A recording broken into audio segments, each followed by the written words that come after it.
मालदीव्स में चल रही कंट्रोवर्सी के बीच में इतिहास का एक बहुत बड़ा इंसिडेंस हमको पता होना चाहिए।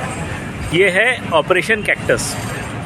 3 नवंबर 1988 को मालदीव्स के एक बिजनेसमैन ने श्रीलंका के कुछ मर्सिनरीज़ के साथ यानी वहाँ के कुछ आतंकवादियों के साथ मिलकर माले पे यानी कि मालदीव्स की राजधानी पे हमला कर दिया था। 80 से 100 ये बंदूकधारी थे जिन्होंने धीरे धीरे अलग अलग बिल्डिंग्स पे कब्ज़ा करना शुरू कर दिया था। प्रेसिडेंट को भाग के शरण लेनी पड़ी थी एक सेफ हाउस में। प्रेसिडेंट ने कॉल किया अलग अलग देशों को, पाकिस्तान को, श्रीलंका को, यहाँ तक कि सिंगापुर को। सब ने मिलिट्री असिस्टेंस देने से मना कर दिया। उन्होंने कहा कि भाई हमारे पास इतनी मिलिट्री नहीं है। यूएस ने कहा कि हम बहुत दूर हैं, हमें आने में 2 से 3 दिन लग जाएंगे। जब ये यूके के पास पहुंचे तो यूके ने कहा आप इंडिया से बात क्यों नहीं करते। इंडिया को कॉल किया गया। इंडिया ने कहा हम तत्काल आपकी मदद के लिए आते हैं, क्योंकि इंडिया भी नहीं चाहता था कि मालदीव्स गलत लोगों के हाथ में जाए।